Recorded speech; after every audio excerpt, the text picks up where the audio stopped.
Hello, y'all. Hi. Welcome to Ivy Bound LA. Today we are so excited. We have a great show lined up for you today. So let's get right to it.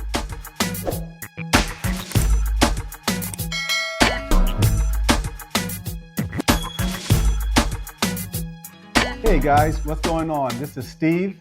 And I'm Michelle. And welcome again to Ivy Bound LA. Today we have an amazing, fun-packed show with some very good information for you. It's our very first live event, so we're super excited to have our next guest, our first guest, Marty Sellers, who's a mental health expert. Hey, Marty. Hey, Steve, Michelle, what's going on? Hey, live. I'm your first guest on your live show. Hey! Yes, sir. Listen, Man, we're so excited. Marty's not just a mental health expert. He happens to be one of my very best friends in the triad of friends I have. So yes, we're super excited to have you on today, Marty. We're going to have a great time chatting with you about supporting parents through the tween and teen years of their lives. Yeah. Can I say this, guys? Yeah. I am so proud of both of you guys for this. The information you guys are giving, but this is just not information that you've researched. This is information you guys have lived for getting your kids and your young, I can't call them boys anymore, young men through an Ivy League, a private education, and then getting them into Ivy League schools. Listen, I'm so proud of both of you guys. Listen, I should have been paying y'all and tutoring y'all how to get my own kids through some of these Ivy League stuff, because them ninjas is getting on my nerves and in my pocket. Oh, I'm sorry. As they should. This is a professional show. I'm sorry. Thank you for having me on your amazing show. I'm so glad and honored to be here. Yeah, we're so happy to have you, man. Yeah, thank you for doing this. Yes. So we wanted to talk to you and well, actually, we wanted you to introduce yourself and tell us what you do, because what you do is so valuable and people need to know. Thank you. Well, I am Marty Sellers, and I go by the name of the mental health hygienist, because we need to take care of our mental hygiene, our mental health every day. Just like we take a shower every day, we need to take care of our mental health and make sure it is our focus on a daily basis. Whether you're 0, yes, our children can have some mental health issues, and to you 110, but from cradle to grave, we need to make sure that we are taking care of our mental health, because there's a direct correlation from our mental health to how we live and the life expectancy and satisfaction of who we are as individuals, especially in our Black and brown communities. Y'all know we need some help. Yes. Absolutely. Yes. So we're excited to talk to you because, we remember the tween and teen years and how challenging it was. Even though we made it through, but there's definitely the mental mindset and also the mental health part that, me being an educator, I see, we would be remiss not to talk about all the challenges that teens go through and how it affects their, their mental health. So, as parents, we desperately want our children to achieve greater success than us. I mean, of course, stand on our shoulders so that they can, achieve. There's that rub of we want them to learn from our mistakes and follow what we believe, what we think is a formula for success, even though they may have their own path. So kind of, how do you motivate children to follow what you think is a formula for success, which you believe is the best plan for them, without the fighting and the screaming and ruining your relationship with them? As a parent, sure. No, a couple of times over, right? Right. I'm still learning with that. You guys know each of our kids, and you guys have twins as well. And even though Miles and Isaiah are twins, they both have very distinct personalities. They really do. And we have to learn. I'm learning now to parent from a strength perspective. And when I say that, I say we parent that child. Each one is going to be different. There are some basic foundations, some truths that remain truth. Listen, you going to school. We're going to do our best. But what I'm going to do is push you in the best. I look at parenting as almost like coaching.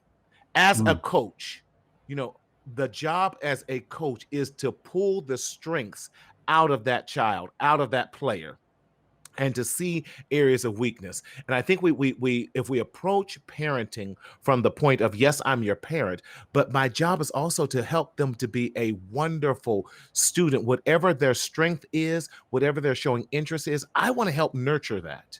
And really getting to know, how do you do that? By getting to know your child, getting to know their likes, their dislikes, their interests, and not making sure that we're not imposing our own values, onto them. I'm going to fix this. My apologies. I'm fighting this camera. I'm making sure we're not imposing our own values on them. Yeah. There we go. I'm back. And making sure we're not imposing our own personal values on them, and listening to them. Listening to them. Listen to what their strengths are, listen to what their fears are, and not being afraid to also help push them a little bit and having those conversations. I think that is so key. How I treat my 31-year-old Raven is definitely different than how I treat my 23-year-old Christian, which is horribly different than where I treat my, don't judge me, my 5-year-old Tony. Tony is, I thought Raven was emotional. Tony is, can I just have a hug? So yes, I'm here. So she's working you. She or worked you. Yeah, that's why I got all this gray. Looking like Dr. Strange. Oh, I'm gonna be nice because I'm your first guest. But Michelle. Shots fired. Hi, Kathy. We see you. Thank you for tuning in, Kathy. Yes, thank you, Kathy. Listen, Michelle, I applaud you. Not only did you get your young men through this, but you got your husband through this too. And I know that was like parenting another a big. Well, there we go. Games begin. I'm not gonna say anything. Michelle, right. God bless our babies. Yes. You know Erickson's growth chart and developmental charts. I know you had to use it on your husband as well because he was stuck in some developmental challenges and everything. So I love Erickson and that whole developmental chart. I really do. Yes, God bless our babies. You're absolutely right, Kathy. I love that because it reminds me there are some things, especially our adolescents, our middle schools, they're going to give us attitude. That's just the way it comes with, and some days it takes all of Jesus for us not to jump on them. Right. And not to take it personal, right? And not to take, yeah. I always go. But that being said, how do you deal with the teenage emotional roller coaster that they go through?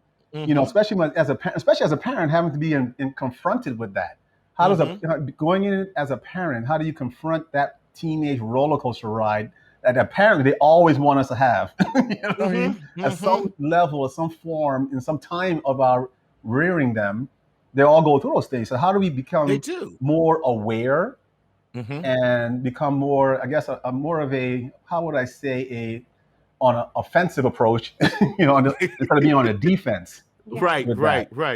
That's a great question. Or proactive, a better word to use. Proactive, yes.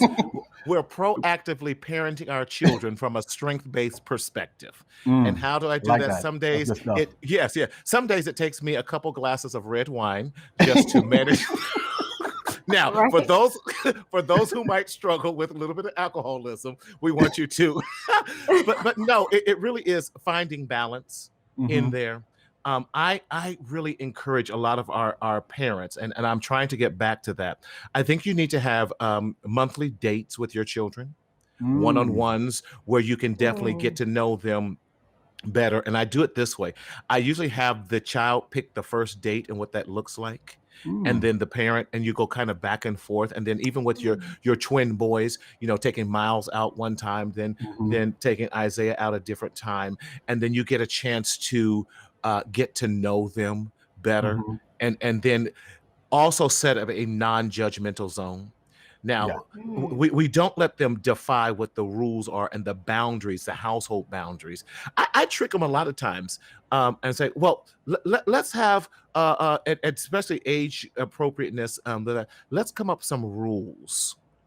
What are some Mm. rules? What are the boundaries of our, what does dolphin name represent in our house? And Mm. then what are the consequences if we break these rules? Mm. So now when they do, you're like, hey, wait a minute. We sat down and agreed upon this. Are you breaking your own rule? So Mm. you know the Wow. consequence. So wait a minute. We got to go back. Then what changed? Then are we as a family a lie? Mm. And really challenging them, getting them to buy in on the punishments, getting them to, we shouldn't say, on the consequences for negative choices. I'm sorry, I have to put on my Mm. therapeutic hat. You want me to remember that? Right. But that's And real talk. Absolutely. That's it good. is That's good because stuff. Yeah. you know, you guys know I worked at group homes for over almost 15 years. Mm-hmm. The resounding thing I kept hearing when it got time for, we had this one particular young man, high school, about 10th grade. Mm-hmm. Every time it got time for him to reunify with his parents, specifically his father, Mm. the day before, he would always do something drastic so that he could not return home. Ah. Mm. And so I said, why do you? So I said, okay, I said, wait a minute, this is a pattern. This is the third time Yeah. we got here. What is going on? He goes, he doesn't love me.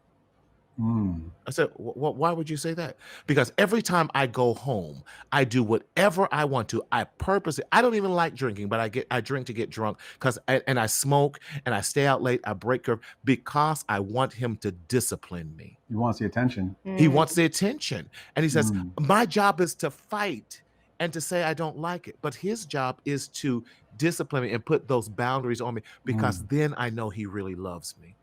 He was. Wow. Do you think he was Wow. craving for that structure Yes. in the house? Yes. Wow. But I like what Yes. you said about having them help you create that, because then Mhm. you get buy-in from them, Mhm. you know, Mhm. and then you can hold them accountable, which is a life Yes. lesson, not just you know. So Yes. I don't choke you.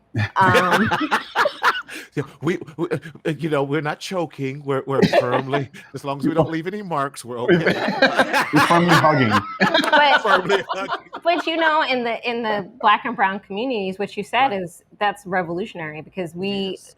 I know I grew up, you do it because I said so, and, Right. and Right. no reasoning why, and no buy-in. Right. It's just you do this. And Right. so I think also that, you know, one of the things that you want to give your tween and teen is confidence. And Yes. so what would you say about that? Because, you know, that is something that you battle as a parent, because you see them, you go, you're beautiful, you're handsome, and they don't Mhm. see that. Mm-hmm. Um, Mhm. and so there is, you know, self-image. So what would you recommend about that? I think one, finding, I love languages. And Okay. finding out, I do it for all my, like my daughters. My Raven's love language is words of affirmation. Steve, you already know that. She goes, Raven, you know, you're the apple of my eye. Oh, you are the sugar in my coffee, baby. You know, Dad, I know. She goes, look at me, your angel. I'm like, the devil herself.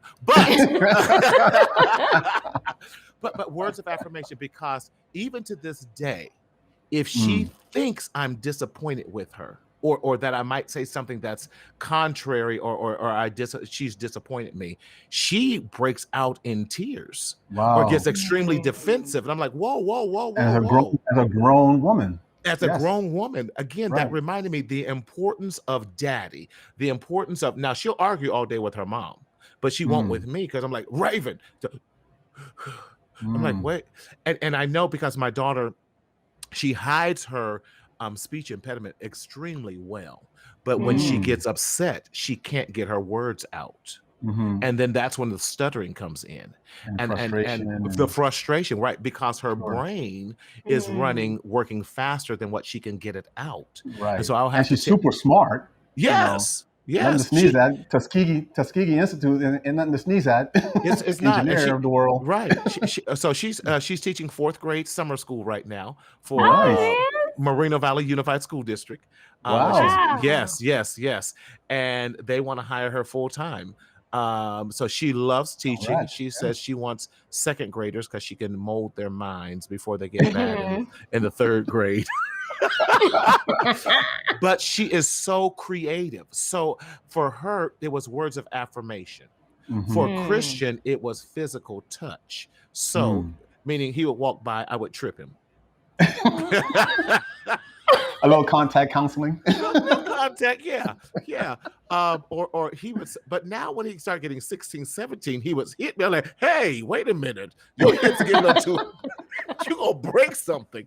So even with that, even when one of his college basketball games that he blew big time, and I'm like, he goes, please, not right now, Dad.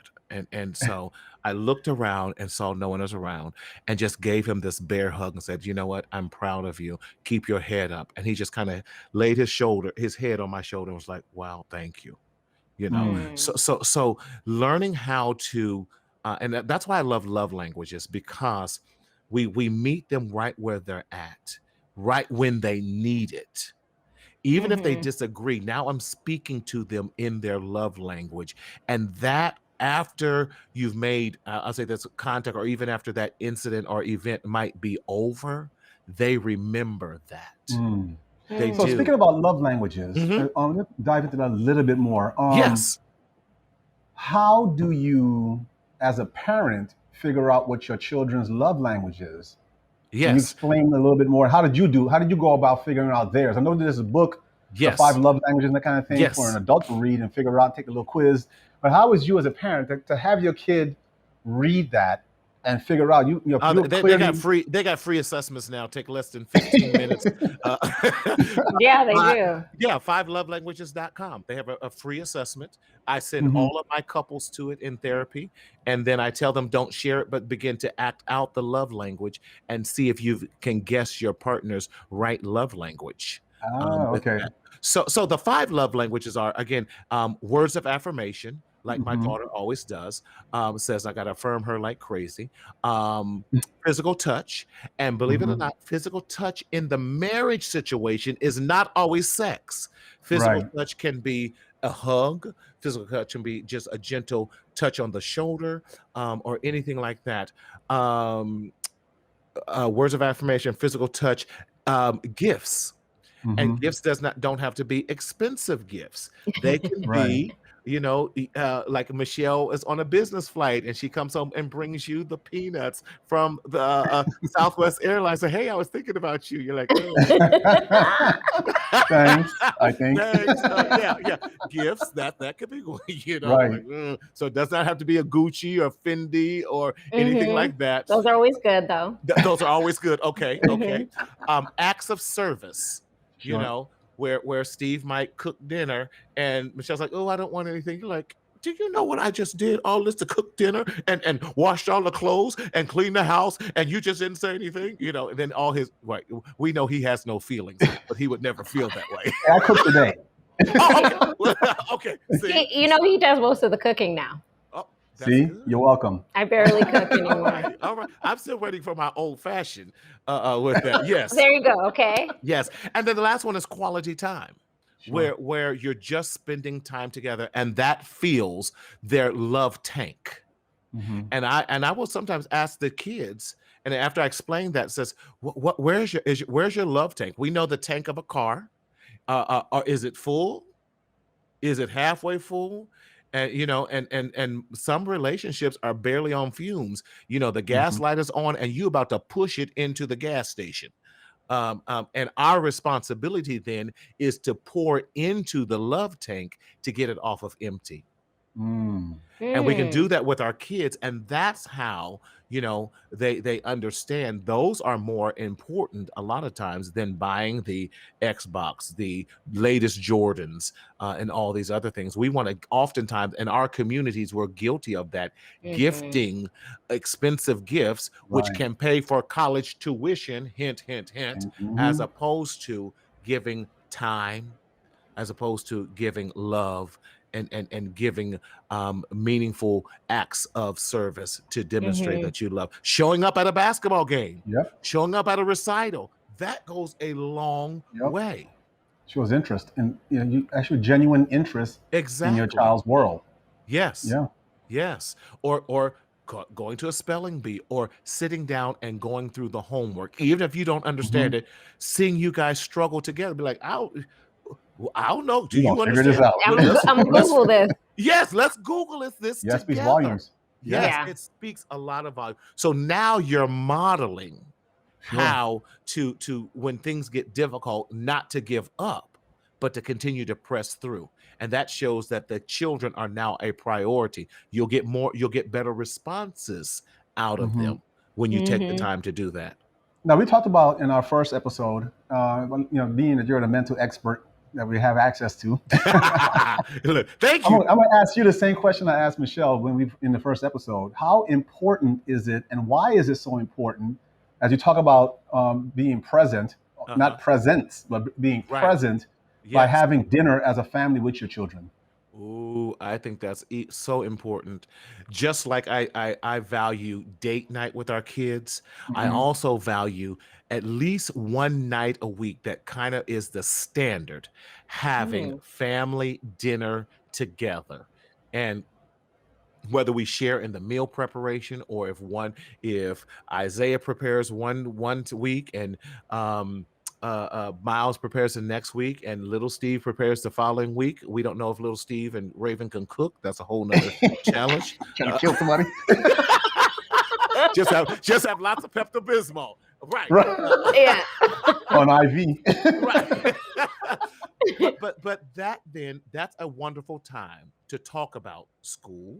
It's a wonderful time to talk about friendships, relationships. It's a wonderful time to say, hey, what's going on?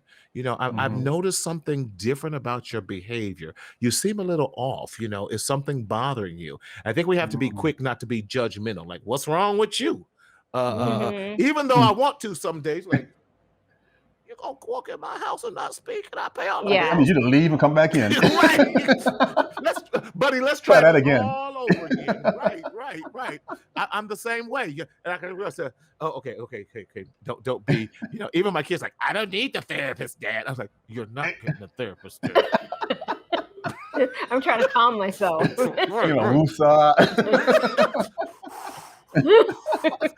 I got my little Zen ding. Okay. Right. But no, Steve, I think you hit the nail. We have gotten away from that.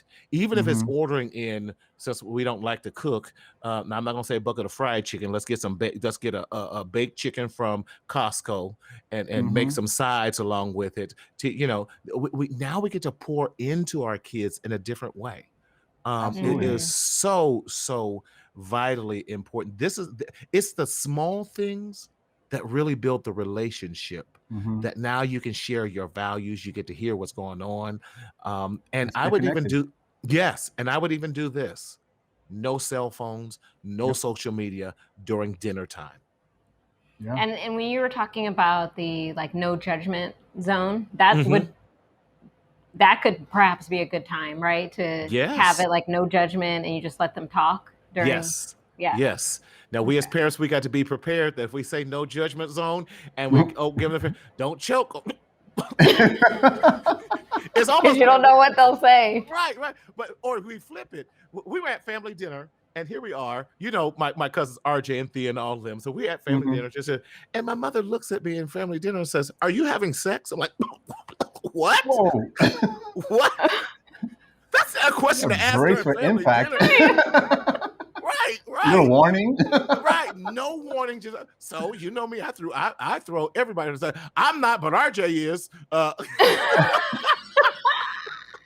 You're saying. But what a wonderful. Now, I guess that was her way of asking, am I dating, whatever. And, Dad was over in Ohio. So, hey, so now we're talking about sex at the dinner table. I'm like, we're a weird family. And talking about sex at the dinner table and, you better wrap it up, or your daddy was a baby maker, so you don't want to be like, oh, judgment. Good Lord. Yeah. Alert. You're like, I don't want to talk about this. I don't want it. But looking back on it, even though I was traumatized, I think then I appreciate that it gave the freedom to have conversations like that. And then my mom was like, hey, as old as I might be, I was once 16, 17. And, when you get married, both of y'all get a little hot in your body. So it created a conversation so that I didn't have to tiptoe around even those sensitive topics such as sex. And that's how we create these wonderful relationships with our parents. Even though the kids may not tell you the truth, you already kind of know. Right. But maybe down the road when because you built that foundation of them feeling more comfortable to talk to you. Exactly. Yeah. Yes. Yeah, I that's totally true. agree with you. So the kind of the next area I wanted to ask you about was, of course, about Carol Dweck's fixed growth mindset. That's like a huge thing in the education world, fixed growth mindset. And then it was interesting because I was reading and watching a video on her TED talk about, she noted that a teenager who has a fixed mindset sees challenges as a moment to be judged and criticized, right? So you were talking about the no judgment zone. On the other hand, a teenager with growth mindset sees challenges as a way to learn and improve. And so kind of, my question to you is, what is the best approach as a parent so that your child can see hard work or challenges as a growth experience rather than attack on them personally? I mean, because we know they all have, weaknesses, and there's not just academically, but socially or even learning differences. And so how do you help them to see that as something they can grow from? I think we as parents, where we make the mistake is trying to come across as if we're perfect, and we don't make mistakes. And one of the life lessons I learned was when I gave Christian permission to challenge me on something. So I could see he was upset. I was like, well, say what's on your mind then. He says, you ain't gonna let me. You're not gonna like it. I was like, no, I won't punish you. Tell me what's on your mind. And so he challenged me. He says, well, you're punishing me for this, this, and this.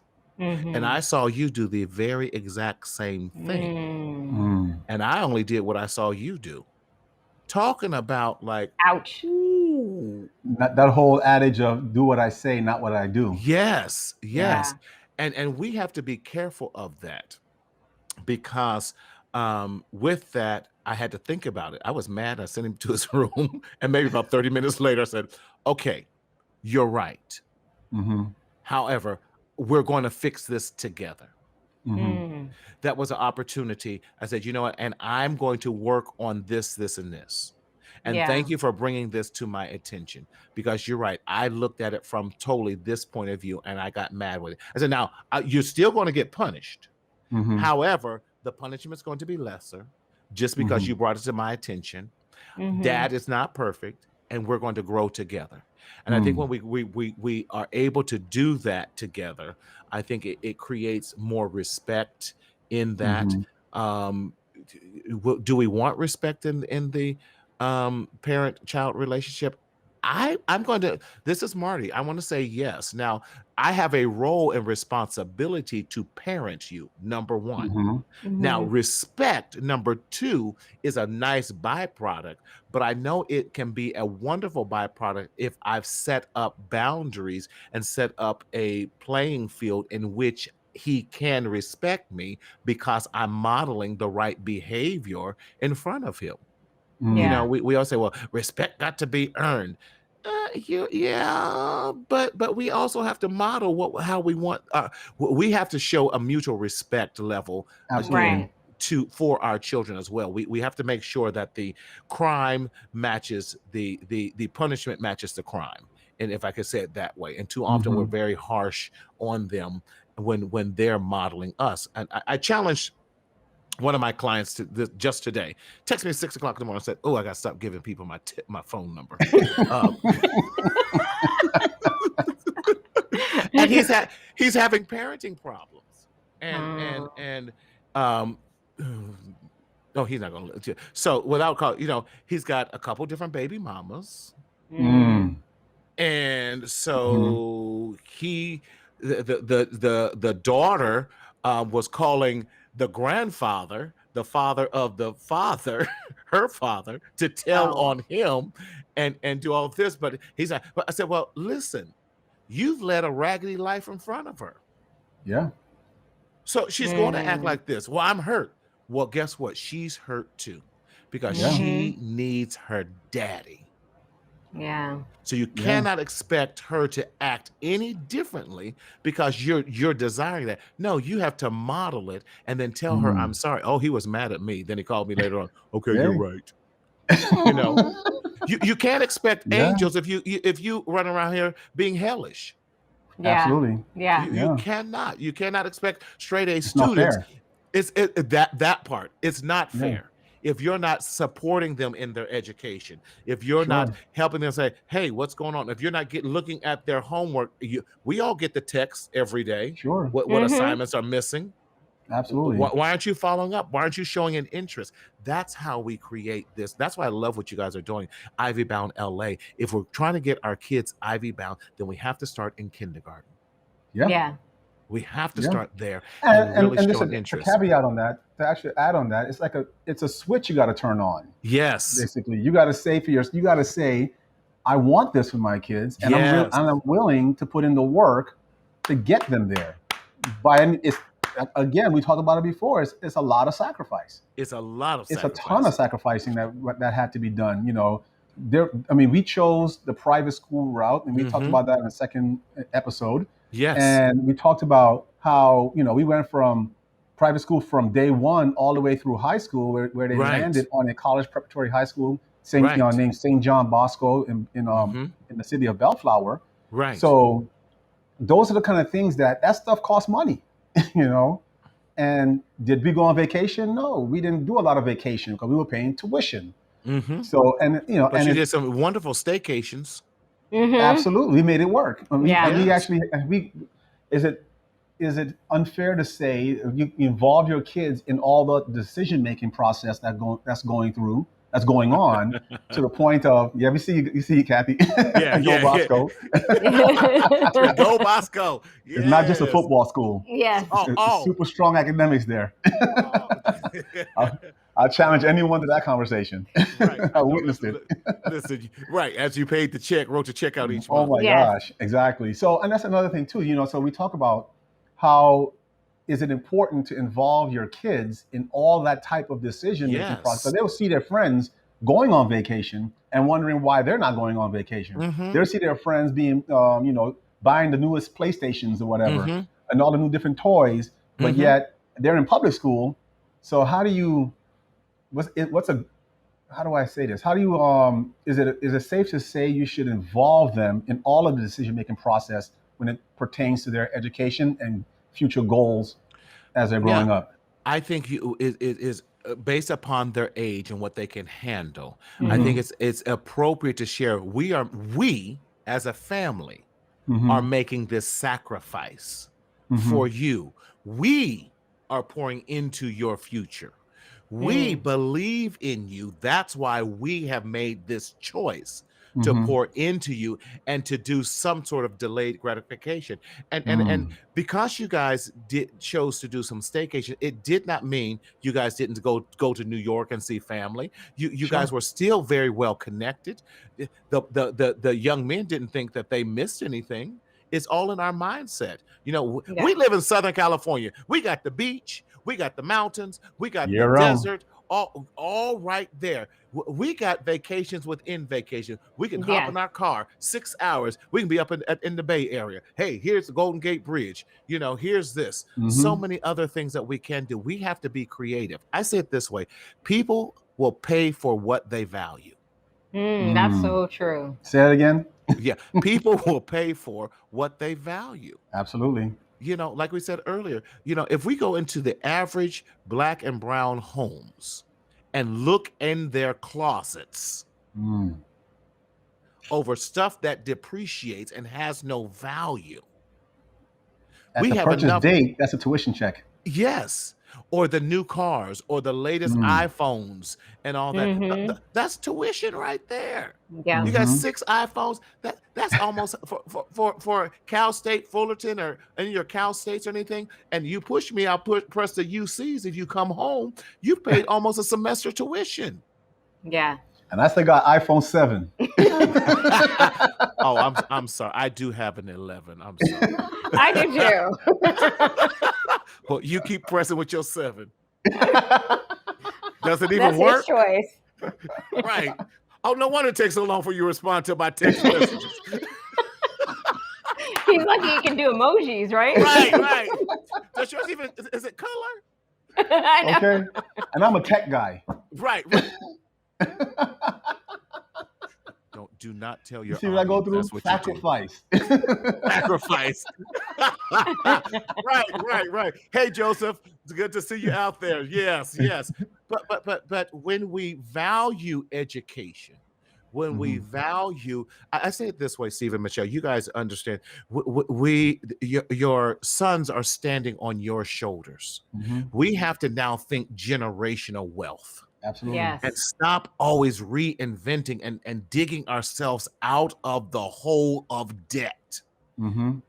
Your boys having a wonderful opportunity that they get to stand on your shoulders of the sacrifices that you have made to afford them now much more generational wealth for their children in the future.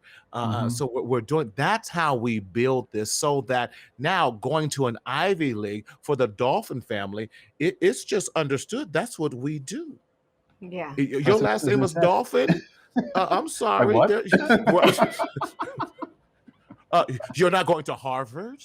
You're not going to Yale. You're not going to USC and Stanford. Oh, absolutely, yeah. Okay. Okay. Yes, but you regular.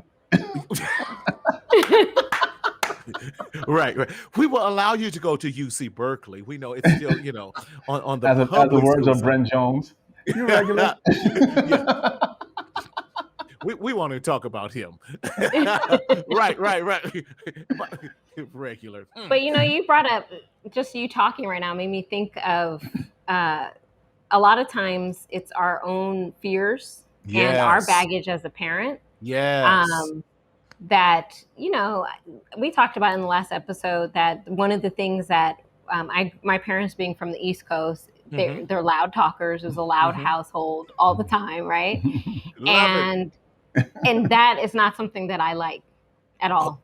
And it would disturb me. And you married Steve, though. I know. And he would always say, "Why do you guys talk so low?" So Miles and Isaiah and I talk low. And you project. And we're more quiet, right? So because this one over here, right? So, but I didn't want to put that on them. That's just something I knew for myself that I didn't like. And it just so happened that they turned out that they didn't like that either. But but how do you, because we all have baggage, and how do you prevent that from being a crutch to your child? Because I've heard parents say they don't allow Kathy that came in, she's a good example of that. Her son's at Georgetown, super successful, brilliant Come kid. on, Georgetown. Right. And so she was okay with her son going wherever he was going to be successful. But I hear other parents, say, "Oh, I don't want, my son or daughter to go far away."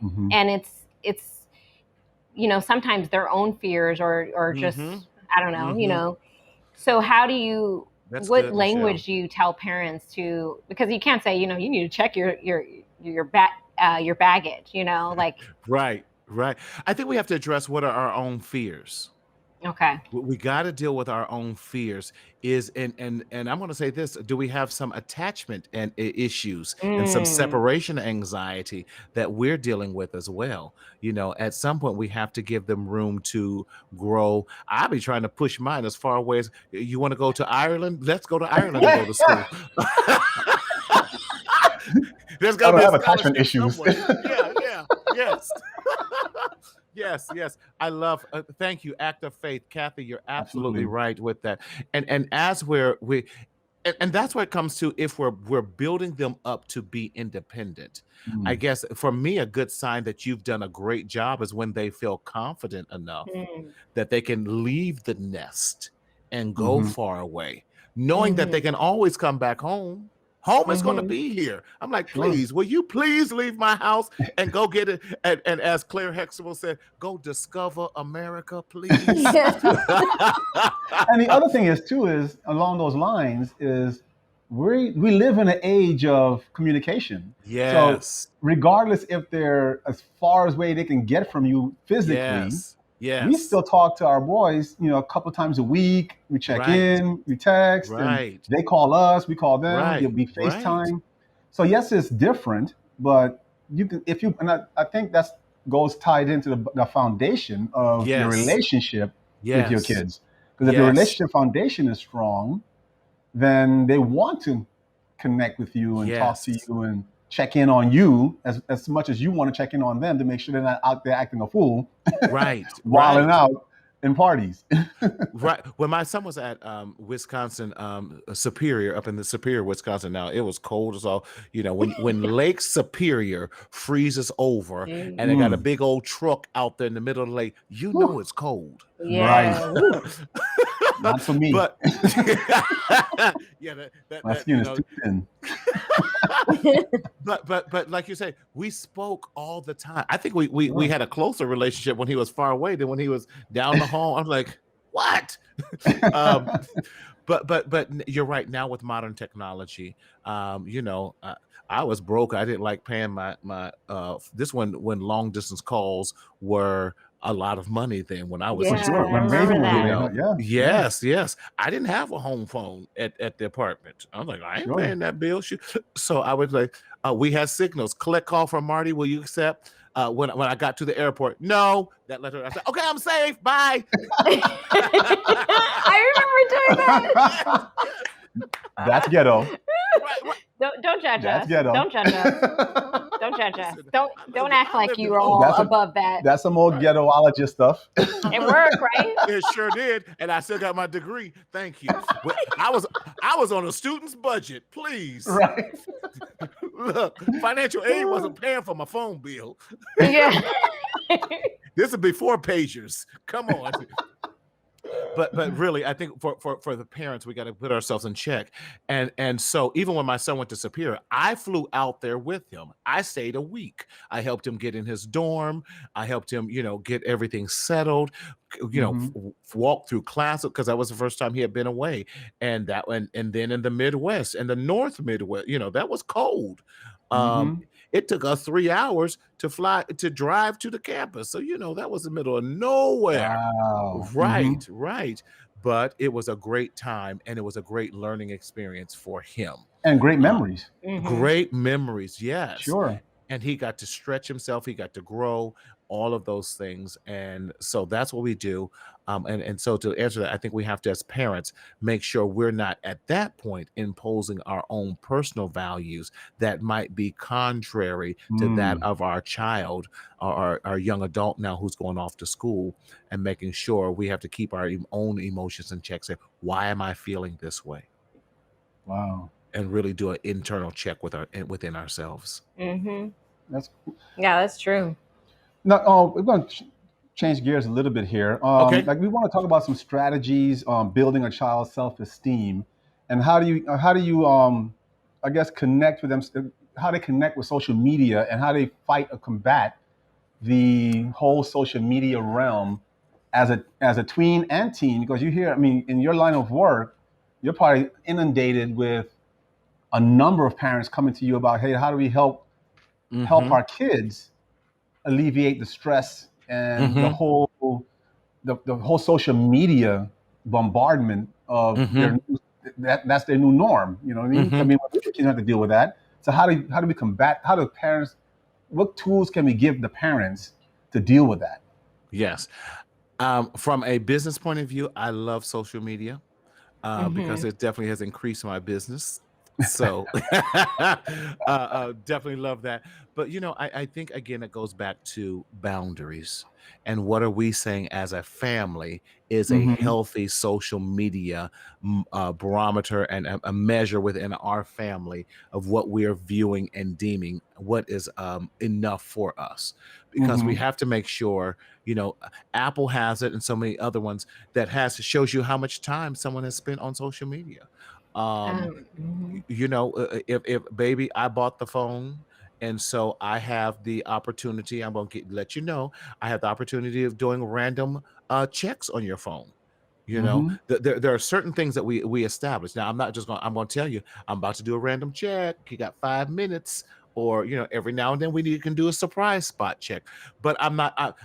We're having this communication before we go into the social media. We have this conversation before you get the iPhone or your cell Hmm. phone. So we have these conversations and we set up parameters. Here's how you get to Mm. keep it. Grades need to be up. Da, da, da. I'm just using those as examples. And Sure. again, what do you think should be the parameters of you keeping the phone? Mm. Nice. Okay, Hmm. Mhm. we're gonna. In fact, here's the poster board. Here's the marker. I want you to write it. Yes, you write it because it's in your handwriting. I want you to put in your words. We all agree, and we sign it. Mm. That's a legal document. There we go. There we go. See I that? could sue you. Right. Right. And we put it in a public place where we Mm. all can see. We can frame that mug if you want. We can put a nice little border around it, and with that. So again, you broke rule number 3. Come on, that Hmm. was your signature, right? Uh Yep. huh. I didn't Oh, forge okay. it. Right. That's I against the can't even. law. Right. And I say that because in doing that, again, I think buy-in is so important. Mm. And having There's that buy-in clear, again. yes, having those Hmm. Mhm. clear directions, those clear understandings. And again, when they buck you, like, I'm sorry. It- Mm. this is what we all agreed upon. Right. You're going again. You're teaching them values. You're teaching them respect. You're teaching them to be a person of their word. And So ownership. now, Yeah. ownership, yes, Absolutely. Mhm. accountability. Accountability. Did this thing when I was a executive director of a charter school, and I taught them what we call bringing your A game to work, and Mm. we call bring your A game to school. What was the first one? Attitude, Mhm. accountability. All these type of. There were 7 A's. I got old and I forgot the rest of them. But and so and that's about all of that. It said I'm if you have the right attitude, I'm holding you accountable. And why Mm. accountability is so important. If you're bringing your A game, anyone who is not accountable and does not hold themselves accountable, you're no longer bringing your A game. And in this Mm. family, Mhm. we always bring our A game because we always have a positive attitude. Hmm. Attitude is the thing that adds up to 100% every time. If you Mm. took like A is 1, B is 2, C is 3, and you do that with the whole alphabet, when you add up attitude, you get 100%. And Wow, you I Mm. need to love bring that. a 100% of a positive attitude every day. Wow. And that's a life skill too, It is. because no matter how things are thrown at you, when they go out in the world, they have to Yes. have a positive attitude. Yes. Mhm. Yes. Yeah, that S- is so s- true. And Yeah.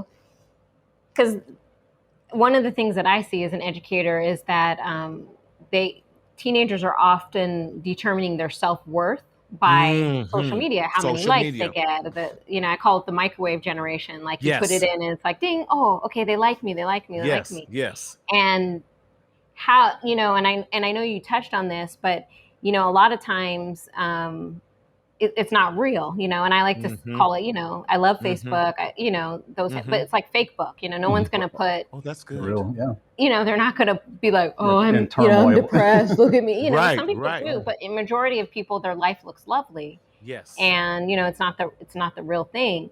And so, as a parent, how do you build their self-worth? What are some, I know you said knowing their love language, but Mm-hmm. what are some other ways when things don't go the way, when they have failures? Mm-hmm. What are the words or the strategies to use to help them say that has you didn't do well in that, but that doesn't mean you're not a great person, you know? I love the concept, like you were saying, of failing forward. Mm-hmm. We use this as an opportunity. What can we learn and what can we do differently next time? Because life is full of failures. And I think, especially if your kids are already athletically inclined or they're part of a team, we know that it's very rare that most teams go undefeated. Right. Sure. The Lakers didn't go undefeated. And so we teach them that's a great opportunity, one, to learn from your mistakes and try not to repeat them. Two, that's an opportunity for us to share areas we made some mistakes in. I use this analogy all the time. Sorry, I'm looking for something real quick. If I have it, yes, I do. This is the biggest billion-dollar mistake ever. The Post-it note. Do you know this was a mistake? Really? If you go back and look at the story, how it was invented, the guy couldn't get the glue right, so he just had these all around 3M. And he was giving them to his kids and all that. I just need one big mistake just like this. Yep. Yes. And I will be good for life. Funny you say that. WD-40. Mistake. The spray, a big mistake. Yes. It took 40. The 40 came from the formula. It's the 40th attempt. Wow. That actually worked. What? See? But they didn't give up. They didn't stop at 39. No. That's good. See, those are learning opportunities. When you see that every office across the world has Post-its in it. Oh, yeah. And homes. And home. Right. You see, I looked and got stuff.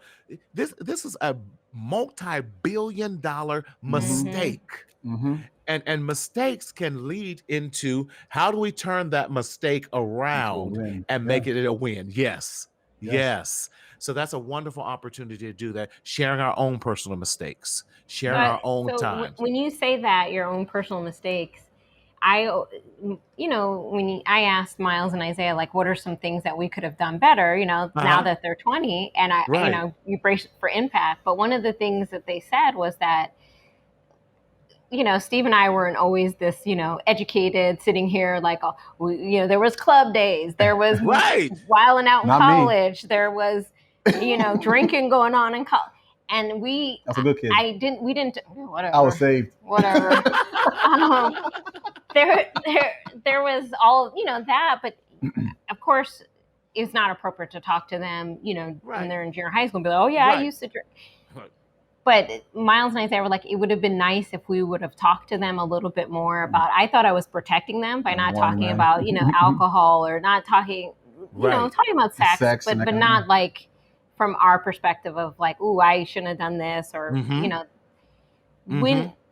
And so I think on that, it's not a regret. It's just a reflection, okay, yeah, I could have. But what do you think is the appropriate, to share, hey, I didn't do well at that, or I drank, or because, some parents believe, oh, I know they're going to drink in high school, so I'm going to have them drink at home, that kind of perspective, which we weren't okay with that, Right. But it's not judging people. That's just how they decided to do things. But when is the appropriate time to really, what do you think, to talk to them about that? I think that's when how we talked about earlier, how you have to individualize your parenting structure and your parenting skills. When you have a great relationship with your adolescent, your teen, or what have you, you will know. You'll get an opportunity to know what they can handle and what they can't handle, what maybe you need to water down, or maybe what you don't need to water down. With that, I'm 2 weeks younger than Jesus. Don't say nothing, Steve. Just nod your head and smile and nod. Our parents was like, "Go get me a beer," and you know how you just go. Yeah. All that. They knew we took a sip of it with that, because you're like, ooh, this is so nasty. Or I was like, ooh, this is nasty. You're like, you ain't supposed to be drinking. Give me that. When Christian was probably 20 before he turned 21, I already knew the Negro had been out there trying something. Like, you might as well try this. But I said, now you cannot do this. So I knew, if anything, I don't want him to get drunk, but I wanted him to be responsible. He saw me drinking. So I said, listen, you need to be responsible. So RJ, Lord have mercy, my brother and all him, he got drunk on his 21st birthday. That was kind of good because he kind of threw up.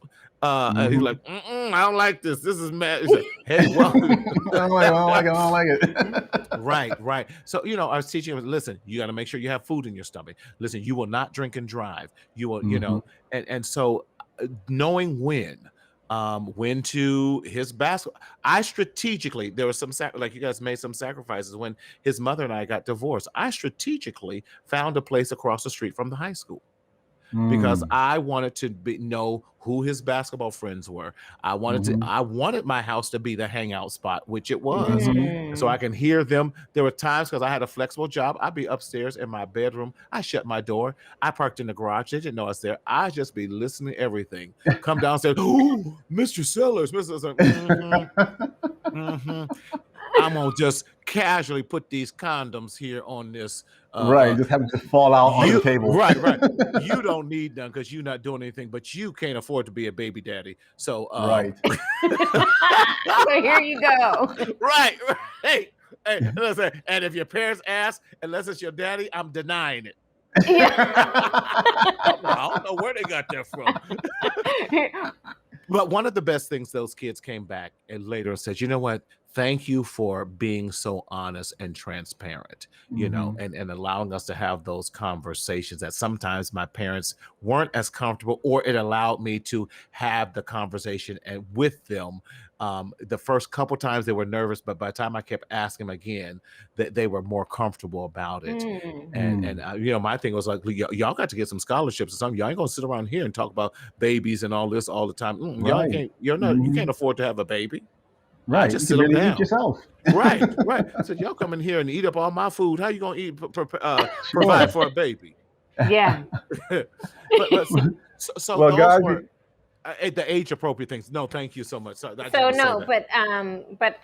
no, I think that was important because it goes to laying that foundation and what you said. And one of the biggest takeaways that there's a lot of things I took away from what you said, but one of the things is that foundation and the transparency and having that relationship, because I think that if you have a relationship, you can help guide them along the tough tween and teen years. And so if there's anything you want to say to wrap up, I said, don't be afraid of our kids. Yes. How many parents are afraid of their own kids? Don't be afraid of it. Don't be afraid to have the conversation. 9 chances out of 10, they're waiting for you to initiate the conversation anyway, and be open to what they have to say. I love that, Kathy. Absolutely, Honest Kathy. and openness. It is so, so key. And a dose of reality check. Thank you, Kathy. I appreciate you as well. We have to, and don't be afraid to laugh with your kids. Don't be afraid to cry with them. Don't be afraid to be vulnerable and be truthful with them.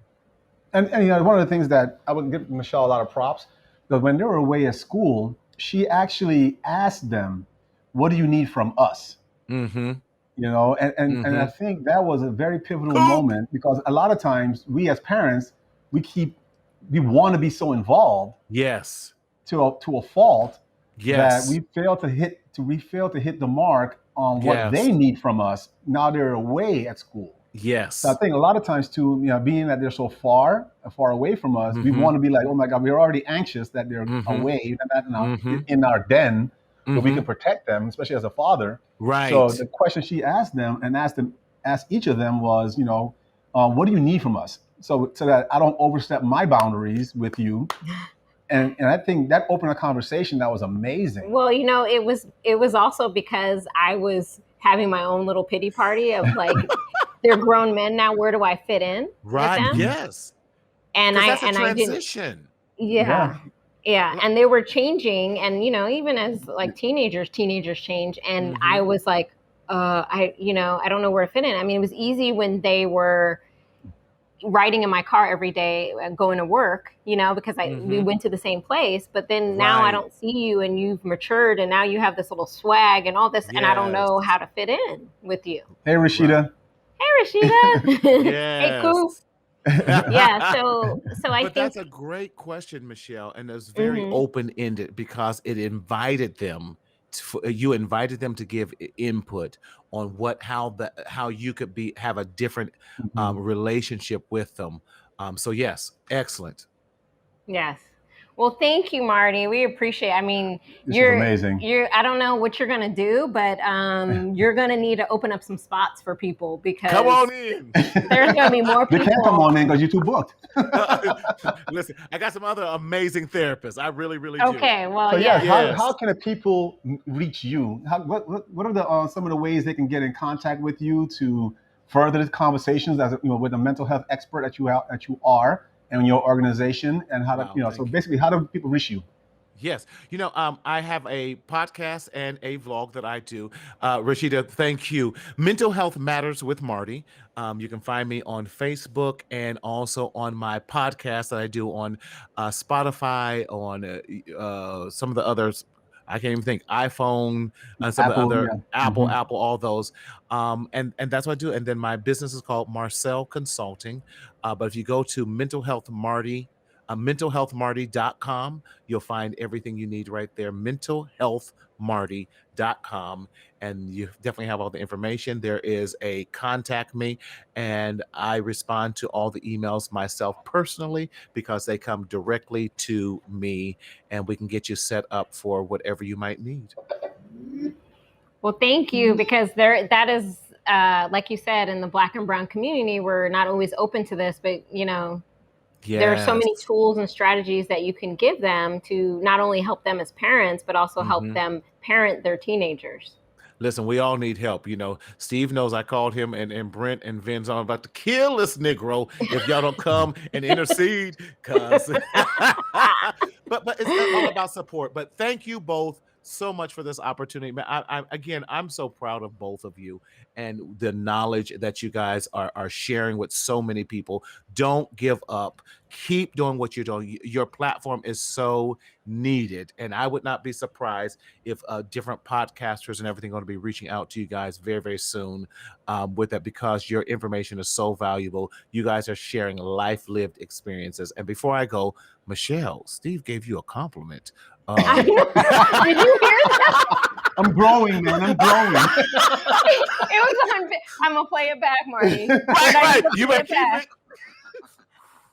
I'm gonna play it back. Is that a love language? I don't know. We just excited that you just gave. He gave, and then he acknowledged wasn't a love. Woo! I don't know.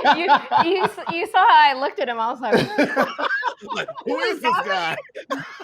This ain't the real Steve, please show up. This imposter right here. Oh, we got jokes. I'm sorry, but thank you guys. Love you. Hey guys, thank you again for joining us today. This is amazing. It's our very first live session, and we can't wait to do this again. So if you guys have any questions, drop it in the comments below. Leave it on YouTube. Text us. You can find us on all social media platforms at IVBoundLA. So on Facebook, YouTube, you can hit us on Instagram, Twitter, you name it, we're on there. We're here to help you understand how to deal with your kids and get them to the Ivy League. All right, y'all. Thank you for tuning in. Thank you for the support. Bye.